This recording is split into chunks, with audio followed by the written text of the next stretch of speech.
গল্পটা শুরু হচ্ছে জুলিয়া আর অস্কার নামে দুজন বিজ্ঞানীকে নিয়ে। তারা তখন একটা বিশাল বরফ ঢাকা এলাকায় কিছু পরীক্ষা নিরীক্ষা করছিল। এই কাজের জন্য তাদের ঠান্ডা বরফ পানিতে বোমা ফেলে বেশ কয়েকটা আওয়াজ করতে হয়েছিল। ঠিক তখনই তাদের হেডকোয়ার্টার্স থেকে তাদের কাছে একটা জরুরি ফোন আসে। তাদের জানানো হয় তাদের এলাকায় একটা বড় ঝড় আসছে, তাই দেরি না করে যত তাড়াতাড়ি সম্ভব তাদের সেখান থেকে চলে যেতে হবে। এদিকে তাদের কাছাকাছি ঘুরছিল একটা রাশিয়ান সাবমেরিন। তারাও কিছু অদ্ভুত আর খুব জোরালো শব্দ শুনতে পাচ্ছিল, যা তাদের কাছেও বেশ রহস্যময় লাগছিল। সবচেয়ে অবাক ব্যাপার ছিল সমুদ্রের ঢেউগুলো অদ্ভুতভাবে নিচ থেকে উপরের দিকে উঠছিল। জুলিয়ার স্ক্যানারগুলো কেমন যেন উল্টাপাল্টা কাজ করা শুরু করে, আর তাদের ক্যাম্পের চারপাশের বরফও দ্রুত ভাঙতে থাকে। জুলিয়া সেখান থেকে বেরোনোর আগে তার গবেষণার কাগজগুলো নিতে চাইছিল, কিন্তু ঝড় ততক্ষণে তাদের খুব কাছে চলে এসেছিল।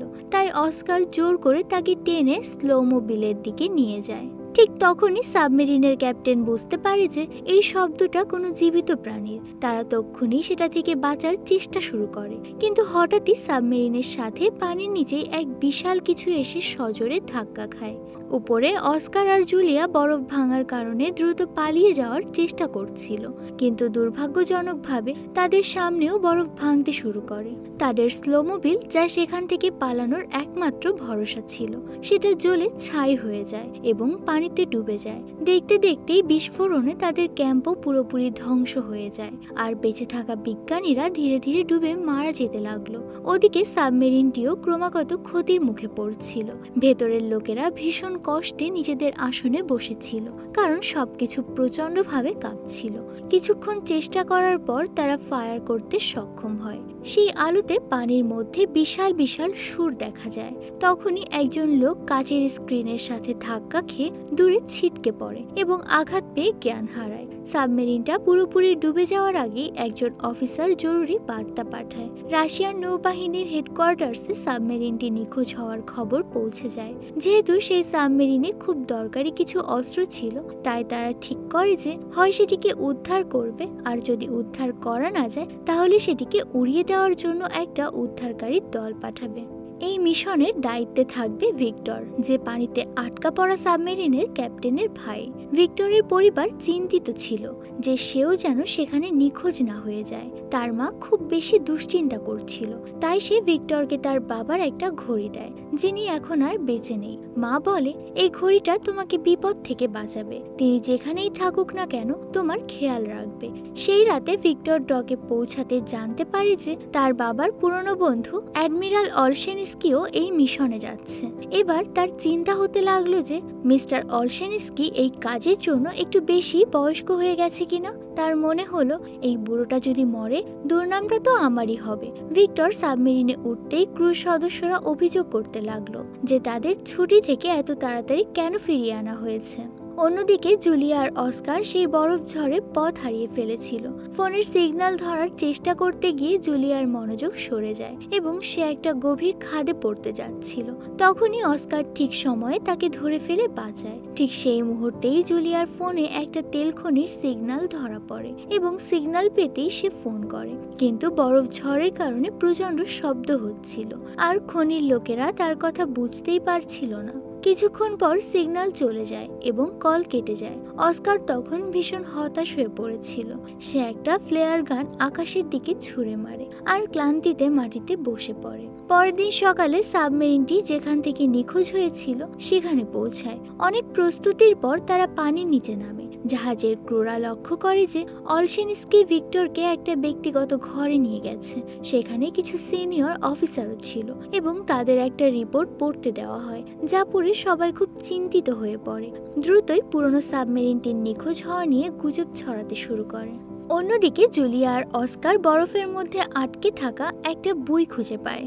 বই আসলে এমন একটা যন্ত্র যা পানির উপর ভেসে আশেপাশের জাহাজগুলোতে সিগন্যাল পাঠায়। তখন তাদের মনে একটু আশার আলো জ্বলে ওঠে, কেউ না কেউ তাদের ঠিক খুঁজে নেবে। এরপর তারা এখানে ওখানে ঘোরাঘুরি বন্ধ করে সেখানেই অপেক্ষা করতে থাকে। যখন সাবমেরিনটা বুয়ের সিগন্যাল পায় তখন তারা দুজন দ্রুতই সেই দিকে এগোতে শুরু করে। হঠাৎ করেই প্রচুর তিমি সাবমেরিনের চারপাশে ঘুরপাক খেতে শুরু করে, কিন্তু ক্রু সদস্যরা তাদের আঘাত না করে নিচে যাওয়ার চেষ্টা করতে থাকে। একটা তিমি ভুল করে সাবমেরিনের স্ক্রু হেডের সাথে ধাক্কা খায়। তখনই অলশেনস্কি ক্রুদের সোনার চালু করতে বলে, যদিও ভিক্টর এতে রাজি ছিল না। যখন সোনার চালু করা হলো তখন তিমিগুলো কিছুটা দূরে সরে গেল, কিন্তু চোখের পলকে আবার কাছাকাছি চলে এলো। ক্রুদের কিছুই মাথায় আসছিল না যে আসলে কি ঘটছে। কিন্তু ঠিক তখনই হঠাৎ করে সব তিমি মাছ সেখান থেকে চলে যায়। জানা যায় যে ওই এলাকায় একটা কম ফ্রিকোয়েন্সির আওয়াজ আসছিল এবং হঠাৎ করেই সমুদ্রের নিচের অংশটা উপরের দিকে উঠে আসছিল।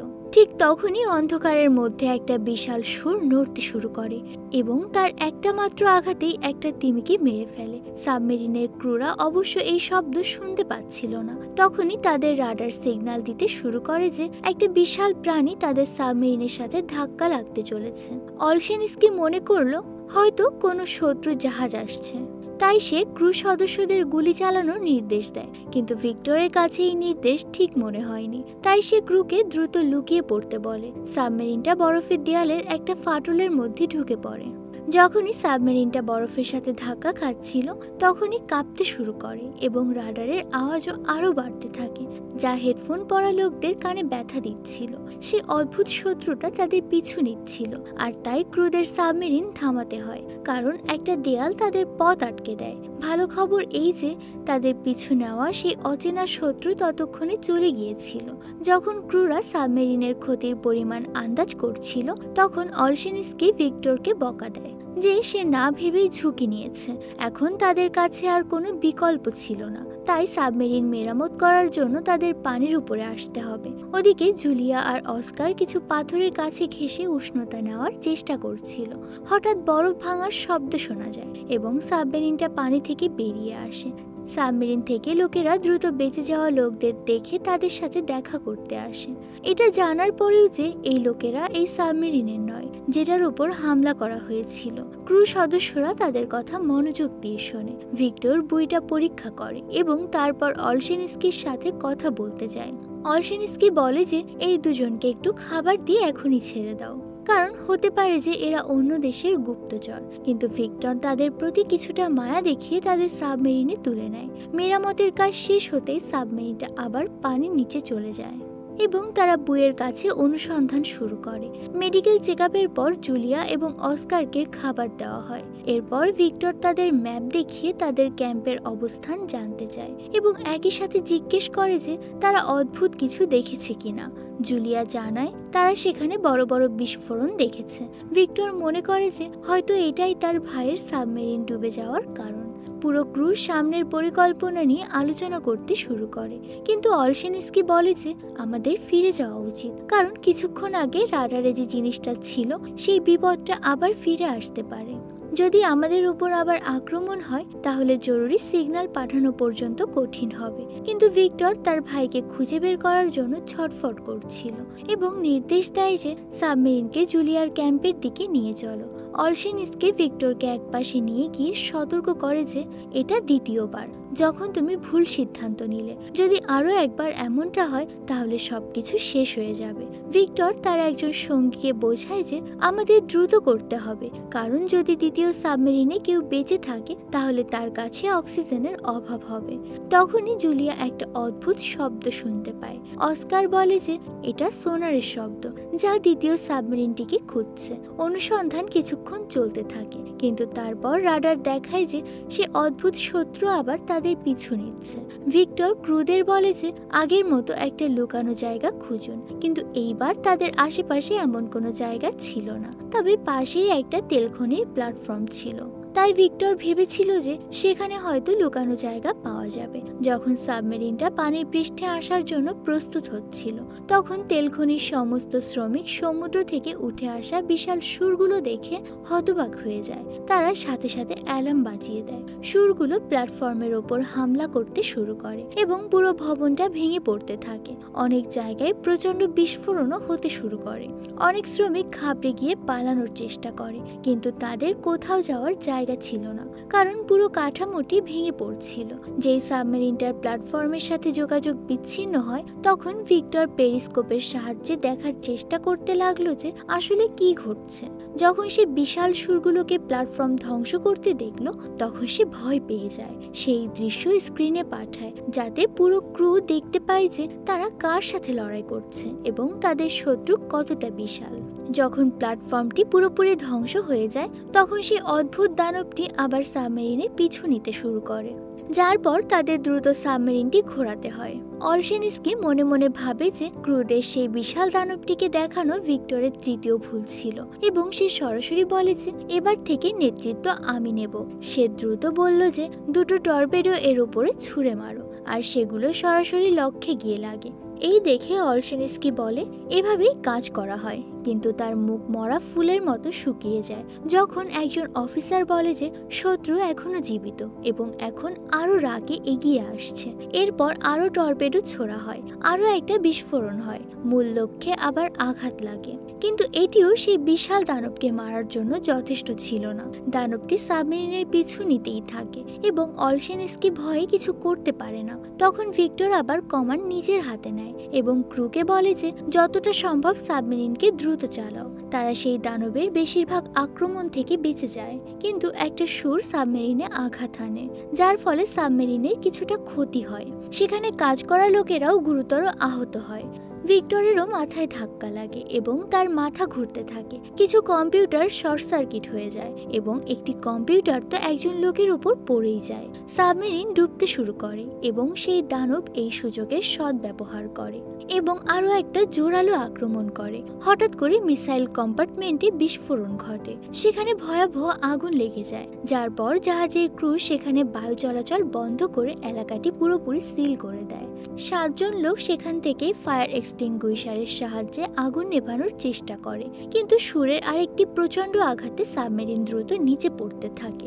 রাডার দেখায় যে সেই প্রাণীটি তাদের চারদিক থেকে ঘিরে ধরেছে। যখন ক্রু মনোযোগ দিয়ে দেখলো, তখন জানতে পারলো যে সেই দানবটা একটা ক্রাকেন, আজকের অক্টোপাসের একটা বিশাল রূপ। ক্রাকেন সম্পর্কে পুরনো সময়ে অনেক গল্প লেখা হয়েছে।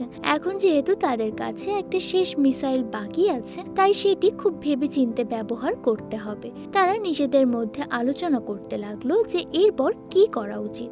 ভিক্টর বলল যে সাবমেরিনকে সাইলেন্ট মোডে নিয়ে যাও, কারণ সামুদ্রিক প্রাণী সাধারণত আওয়াজের মাধ্যমে শিকার করে। এই কারণে টর্পেডো রুমে থাকা কর্মীদের আগুন নেভানোর কাজ বন্ধ করতে হয়, যার ফলে সেখানে কার্বন ডাই অক্সাইড এবং কার্বন মনোক্সাইডের মাত্রা বাড়তে থাকে।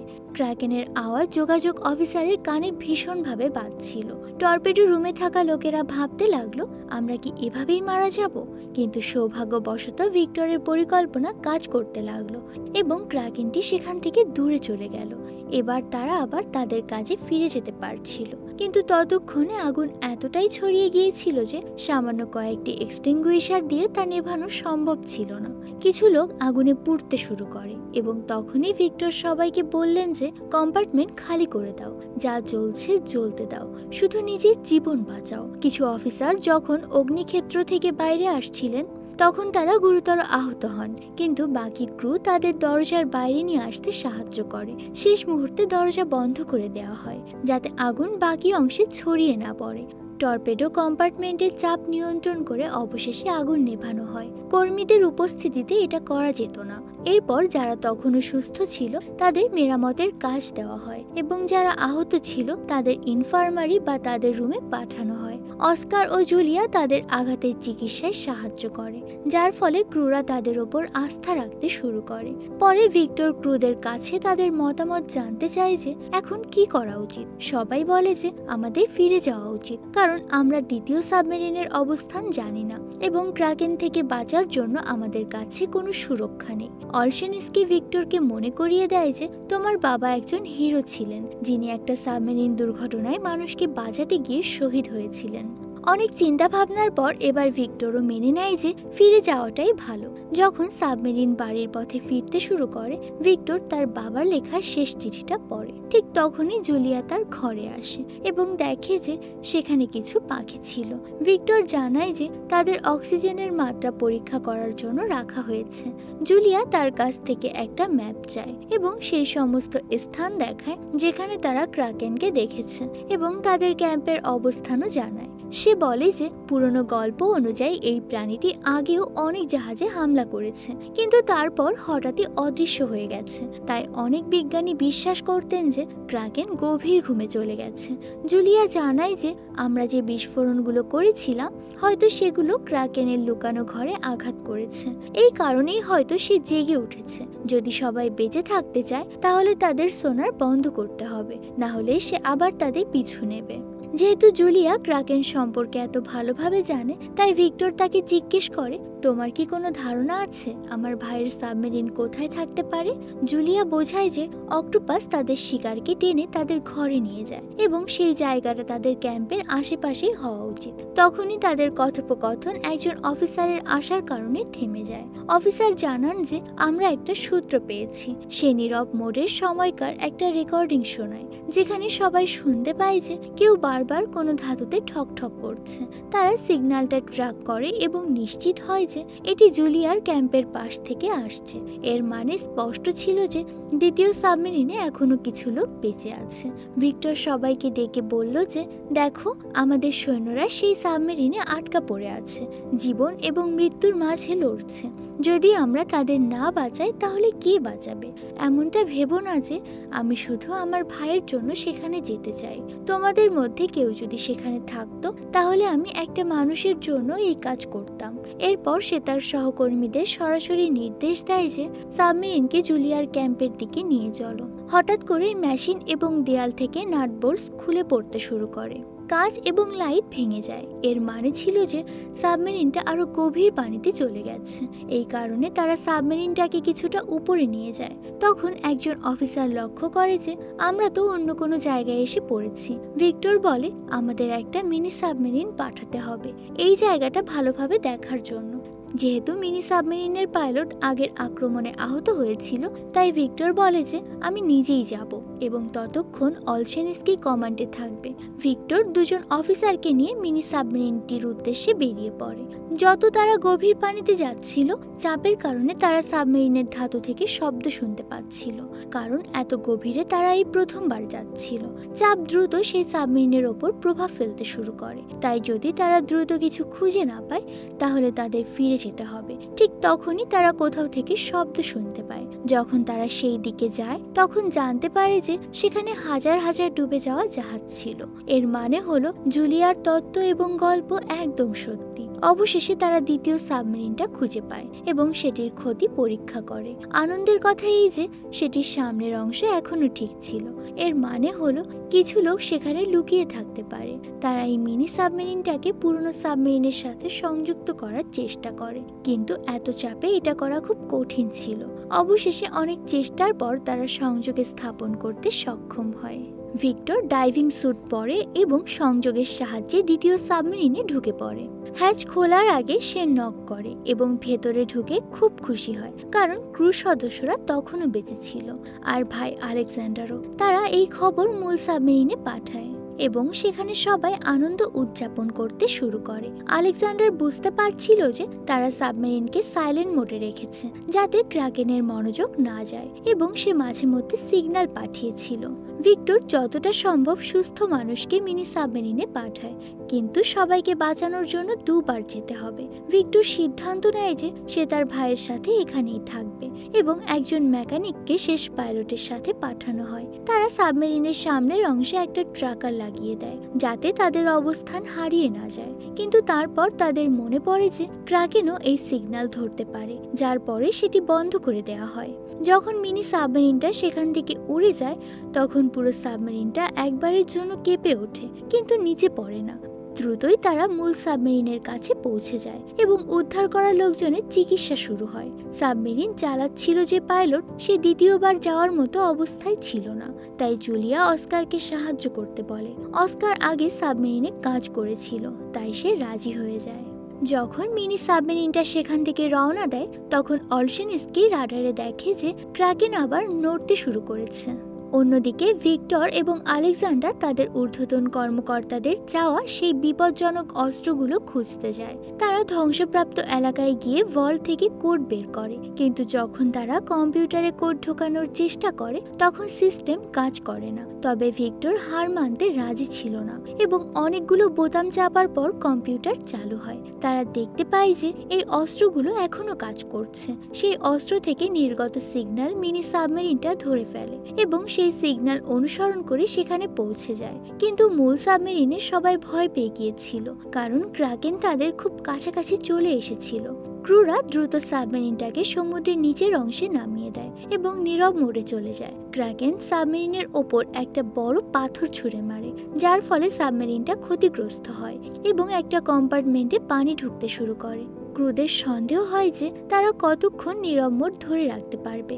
দ্রুতই মিনি সাবমেরিনটা ভিক্টরের অবস্থানে পৌঁছে যায় এবং যখন ডকিং হচ্ছিল তখন ভুল করে ট্রাকার চালু হয়ে যায়। ট্রাকারটি মূল সাবমেরিনের ওপর আক্রমণ করতে যাচ্ছিল, কিন্তু ট্রাকারের সিগন্যাল পেয়ে সেটি তার গুহার দিকে এগিয়ে যায়। অলশেনস্কি ক্রুদের নির্দেশ দেয় যে দ্রুত এই সুযোগের সদ্ব্যবহার করে উপরে চলো। এই সময় ভিক্টর পাইপের মাধ্যমে অস্ত্রের ঘরে পৌঁছানোর চেষ্টা করছিল, যা ক্রাকেনের হামলার কারণে বন্ধ হয়ে গিয়েছিল। আলেকজান্ডার মিনি সাবমেরিনের ডক করার শব্দ শুনে তার ক্রুদের চলে যেতে বলে আর নিজে তার ভাইয়ের জন্য অপেক্ষা করতে থাকে। অবশেষে ভিক্টর অস্ত্রের ঘরে পৌঁছে যায় এবং সে মিসাইলগুলোর ভেতরে কোড ঢোকাতে শুরু করে। যখন আলেকজান্ডার কম্পিউটারে কোড দিচ্ছিল অস্ত্রগুলো লোড হতে কিছুটা সময় লাগছিল। এরই মধ্যে ক্রাকেন তাদের খুঁজে পায়। সবাই তার হামলার জন্য মানসিকভাবে প্রস্তুত ছিল। যখন তার সুরগুলো সাবমেরিনের চারপাশে ঘুরছিল দুই ভাই নিজেদের মধ্যে কথা বলে এবং তাদের পুরনো ঝগড়ার জন্য একে অপরের কাছে ক্ষমা চায়। ক্রাকেন এক ঝটকায় সাবমেরিনের অর্ধেক অংশ ভেঙে দেয়, কিন্তু সেই অংশটা তো আগেই খালি ছিল। ক্রাকেন এখন আবার হামলা করতে যাচ্ছিল। দুই ভাই একসঙ্গে বোতাম টিপে দেয় যাতে অস্ত্রগুলো ফায়ার হতে পারে। এখন সাবমেরিনে পানি ঢুকতে শুরু করে, তাই ভিক্টর দ্রুত পাইপের মাধ্যমে আলেকজান্ডারের কাছে ফিরে যায়। সেই অস্ত্রগুলো শীঘ্রই আপনা আপনি বিস্ফোরিত হতে যাচ্ছিল, তাই দুই ভাই দ্রুত বের হওয়ার চেষ্টা করে। সাবমেরিন এখন ডুবছিল এবং প্রচন্ড ঢেউয়ের কারণে করিডরে পানি আসছিল, যার ফলে দুই ভাই আলাদা হয়ে যায়। ভিক্টর আলেকজান্ডারকে খুঁজতে গিয়ে দেখে যে তার হাত পানি থেকে বেরিয়ে আসছে। ভিক্টর সাথে সাথে তার হাত ধরে এবং নিজের কাছে টানতে থাকে যতক্ষণ না আলেকজান্ডার নিরাপদে তার কাছে চলে আসে। দুই ভাই সিঁড়ি বেয়ে মিনি সাবমেরিনে ঢুকে পড়ে এবং দরজা বন্ধ করে দেয় যাতে পানি ভেতরে না আসতে পারে। এখন বিস্ফোরণের জন্য মাত্র 2 মিনিট বাকি, কিন্তু মিনি সাবমেরিনটা চালু হতে পারছিল না। যখন তারা মূল সাবমেরিনের সাথে সংযুক্ত অবস্থাতেই নিচে পড়তে লাগলো তখন ভিক্টরের জরুরি লিভারের কথা মনে পড়ে। সেটা টানতেই মিনি সাবমেরিনটা অবশেষে বিচ্ছিন্ন হয়ে যায়। তারপর তারা দ্রুত বেরিয়ে আসে এবং অস্ত্রগুলো বিস্ফোরিত হতেই যে শকওয়েভ তৈরি হয় তাতে মিনি সাবমেরিনটা সমুদ্রে ঘুরপাক খেতে থাকে। উপরের মূল সাবমেরিনে সবাই শুধু তাদের নিরাপদে উপরে আসার অপেক্ষা করছিল। কিছুক্ষণ পর সবার মনোবল প্রায় ভেঙে যাচ্ছিল। ঠিক তখনই পানিতে কিছু বুদবুদ দেখা যায়। সেটি মিনি সাবমেরিনই ছিল, যা অবশেষে উপরে চলে এসেছে। অবশেষে তারা সবাই বেঁচে যায় এবং দুই ভাই একসঙ্গে তাদের মায়ের সাথে দেখা করে। আর গল্পটা এখানেই শেষ হয়ে যায়। তো বন্ধুরা, আজকের গল্পটা কেমন লাগলো সেটা কমেন্টে জানাতে কিন্তু একদম ভুলবেন না। আজকের মতো এখানেই বিদায় নিচ্ছি। দেখা হবে আবার নতুন কোনো গল্প নিয়ে। ততদিন সবাই ভালো থাকবেন। আল্লাহ হাফেজ।